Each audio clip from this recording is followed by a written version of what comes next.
आगे चलते हुए अब मैं जिन शख्स को बुलाना चाहता हूँ वो हमारे बहुत ही पुराने मित्र हैं। यहाँ पे तो बाद में मिले, लेकिन पहले से ही हमें मिलते रहते थे और रियल एस्टेट का काम करते हैं, शायद हैं भी, रियल एस्टेट का काम करते हैं और आवाज़ में जोश खरोश पूरा है और वो जब आते हैं मंच पे धमाका मचा देते हैं। तो ज़ोरदार तालियों के बीच घसीटा सिंह जी हैं अभी। घसीटा सिंह, हाँ आ जाइए। एक ज़ोरदार तालियां इनके लिए, घसीटा सिंह जी के लिए। संत घसीटा सिंह जी आ रहे हैं।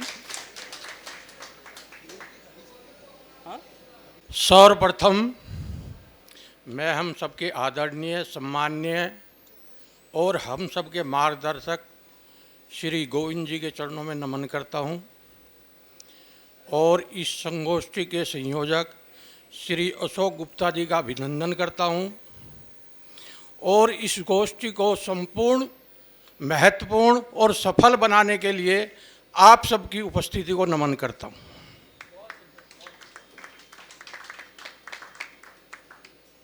और आज का जबरदस्त मंच संचालन करने के लिए भाई विनीत जी को दिल से बहुत बहुत आभार प्रकट करता हूं। दोस्तों, जो आज का विषय है वो बहुत गहन और गंभीर विषय है अगर देखा जाए तो, परंतु आज है क्या, विनम्रता हमारे जीवन से ऐसे गायब हो चुकी है जैसे गधे के सिर से सींग, जिसमें एक थप्पड़ का धन नहीं, वो भी गली में चिल्लाता फिरता है, तू मुझे जानता नहीं है, डॉन बना फिरता है, तेरे भाई का नाम चलता है इलाके में। लेकिन अगर आदमी को अपनी जिंदगी में सफल होना है, ऊंचाइयां छूनी है, बुलंदियों पे जाना है, तो विनम्रता एक ऐसा आभूषण है जिसको उसे ग्रहण करना ही पड़ता है।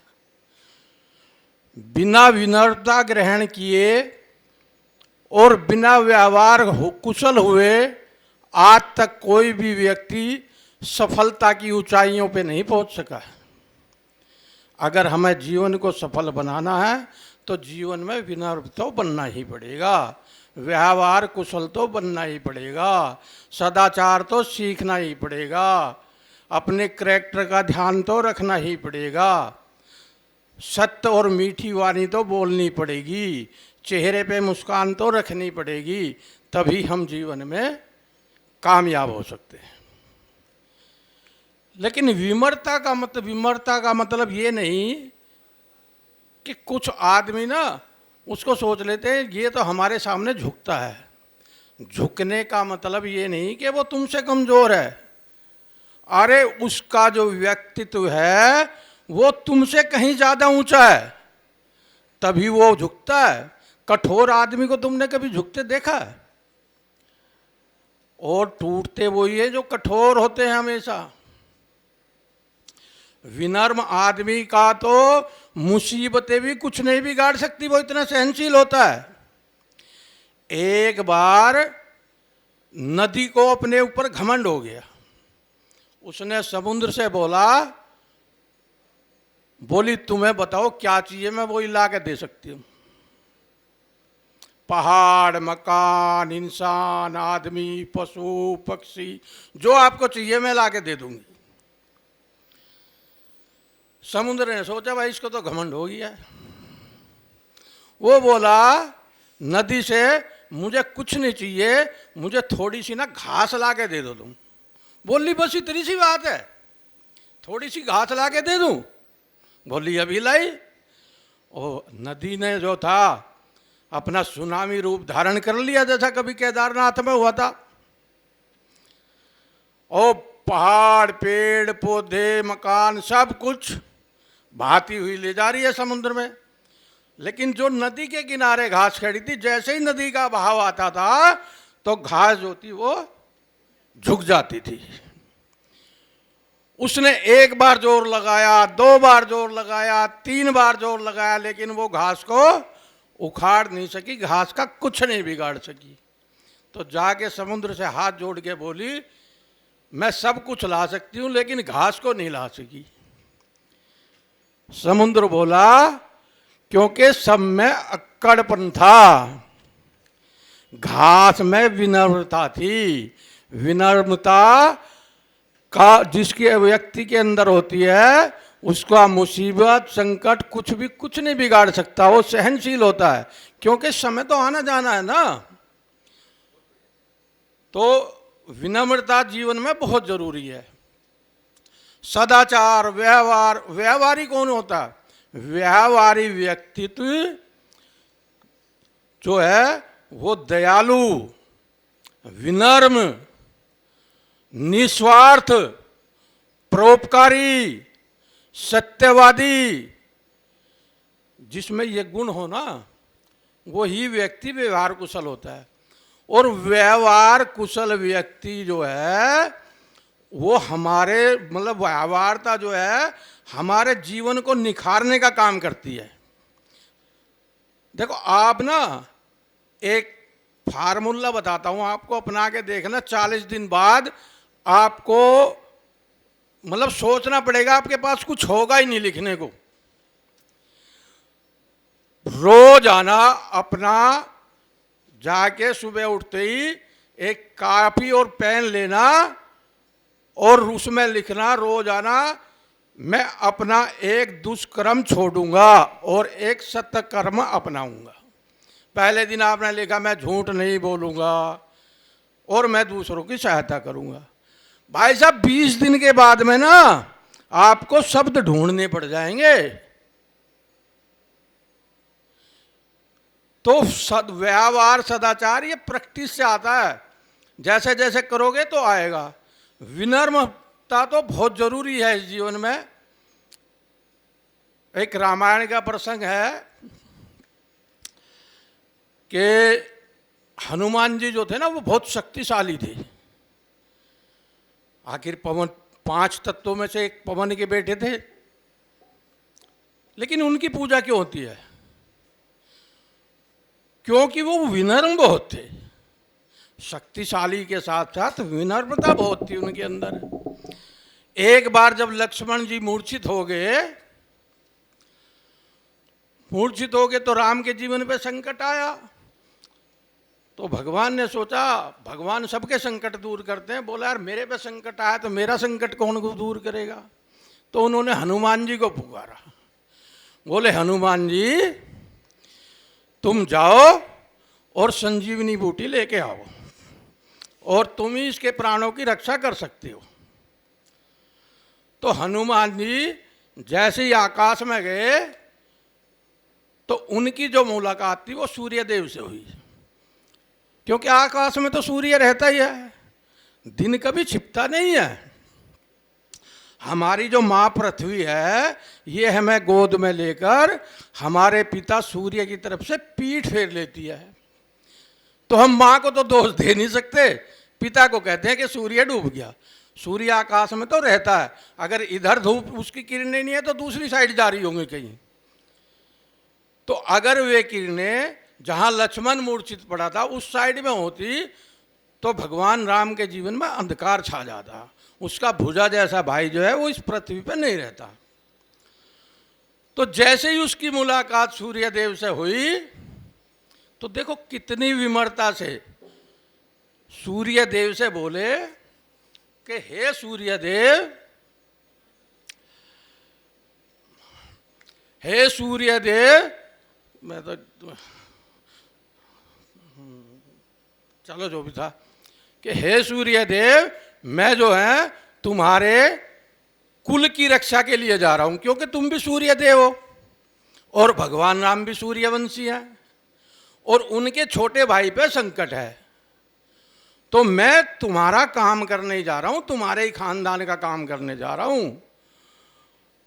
तो मेरे आने से पहले आप प्रकट मत होना। तो उसने कहा कि अगर मेरे आने से पहले किरणों का चमत्कार होगा तो निश्चय ही तो सूर्य वंश में सूर्य देव निश्चित ही अंधकार होगा।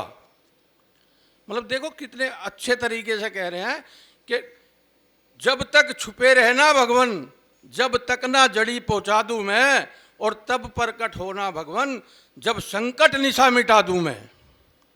और दिव्य प्रार्थना है मेरी, दिव्य प्रार्थना मतलब छोटी सी प्रार्थना है मेरी, कि सच्चे दिल से स्वीकारोगे और आतुर की करुण परीक्षा को निहार्थ निहारोगे। तो जिसने कभी किसी को राम के सिवा किसी को भगवान नहीं माना, वो भी सूर्य देव से कह रहा कि जब तक छिपे रहना भगवान, जब तक ना जड़ी पहुंचा दूं मैं। विनम्रता देखिए उसकी। और प्रार्थना करने के बाद एक छोटा सा विजिटिंग कार्ड फिर सूर्य देव को थमा दिया अपना। तो आजकल तो धमकी भी पता लोग बाग कैसे देते हैं कि इतनी गोली मारेंगे कि खोखे बेच के भी करोड़पति हो जाएंगे। तो वो कहते हैं सूर्य देव से, देखो कितनी पोलाइट तरीके से बोल रहे हनुमान जी, कि इतना याद रहे कि अंजनी तनय से पाला है। अरे सूर्य देव इतना याद रहे कि अंजनी तनय से पाला है, और बचपन से जान रहे हो तुम हनुमत की तरह मत वाला है। बचपन से जान रहे हो तुम कि हनुमत की तरह मत वाला है। और फिर वही क्रूर तुमको मुख में धर रखने का, अरे तुमको मुख में धर रखने का फिर वही क्रूर साधन होगा। और संकट बंदी मोचन जब होगा, जब लक्ष्मण का दुख मोचन होगा। तो मेरे आने से पहले ये प्रार्थना है कि आप निकलना मत। देखो कितने पोलाइट तरीके से बोल रहे हैं। तो शक्तिशाली होने का मतलब ये है कि उसमें अपनी शक्ति को दिखाने के की जगह आप उसको विनम्रता से कहीं भी यूज करें। अब कहते हैं कि मीठा बोलो। देखो व्यवहार कुशल होने के लिए 4-5 चीज़ों का विनम्र होना, दयालु होना, निस्वार्थ होना और परोपकारी होना, मीठा बोलना। अब वो कहते हैं ना, कबीर दास जी ने लिखा था, ऐसी वाणी बोलिए मन का आपा खोए, और ने शीतल करे और आपो शीतल होए। लेकिन आजकल क्या हो रहा है कि ऐसी वाणी बोलिए रोज धमाका होए, ऐसी वाणी बोलिए रोज धमाका होए, खुद भी चैन से नहीं रहे औरों का चैन भी खोए। तो इस जबान में अगर मिठास है ना, जबान में मिठास है, तो व्यवहार कुशल आदमी अपने आप हो जाएगा, सफलता उसके अपने आप आ जाएंगी। तो वो एक कवि ने लिखा ना कि कागा काको लेत है और कायल कोयल काको देत, और मीठी बानी बोल के जग अपना कर लेत।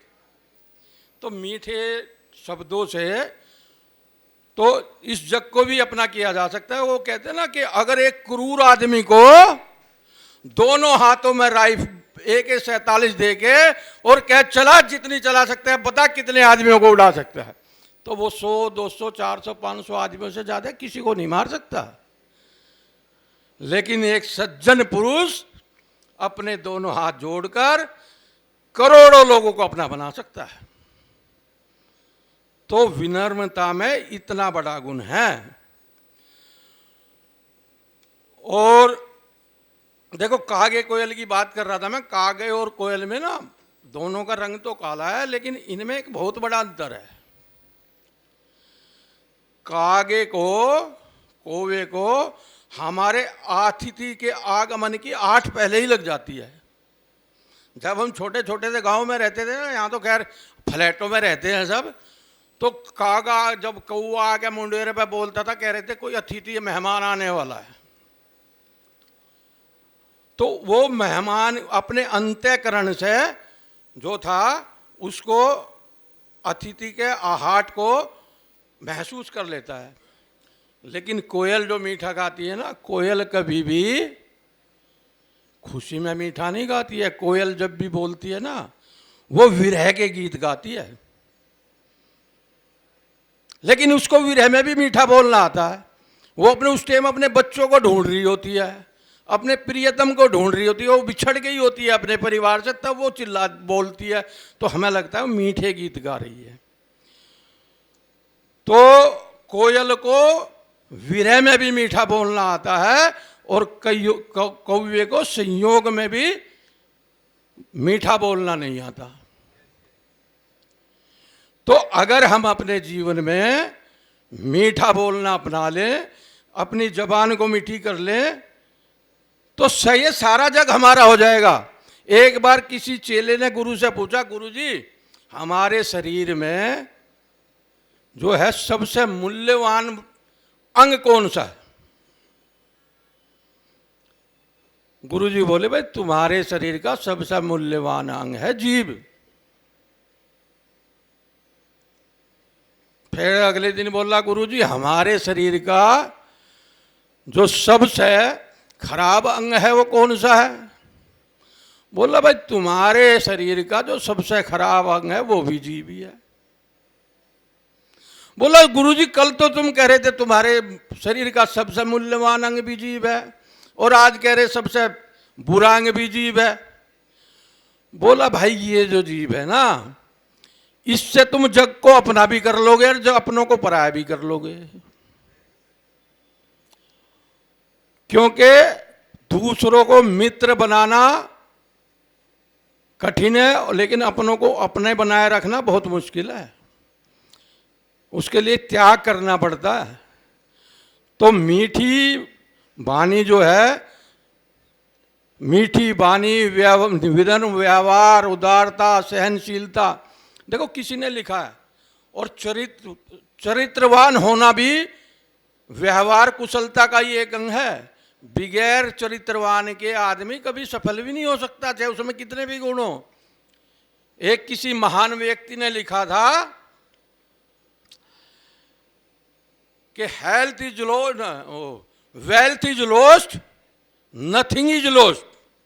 अगर आपकी संपत्ति चली जाए तो आपका कुछ नहीं गया, फिर कमा लोगे, जीवन बहुत बड़ा है।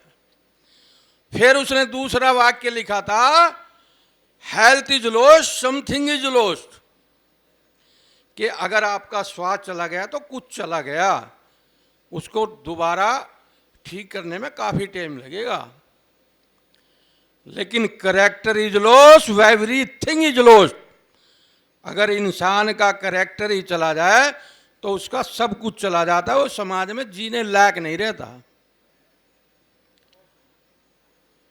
तो आदमी को हमेशा सदाचारी, व्यवहार कुशल, चरित्रवान, सत्यवान, सत्यनिष्ठ, ये व्यवहार कुशलता इन्हीं से बनती है, और इनके बिना ना व्यवहार कुशलता है और ना आदमी जीवन में सफल हो सकता। धन्यवाद। जय हिंद, जय भारत।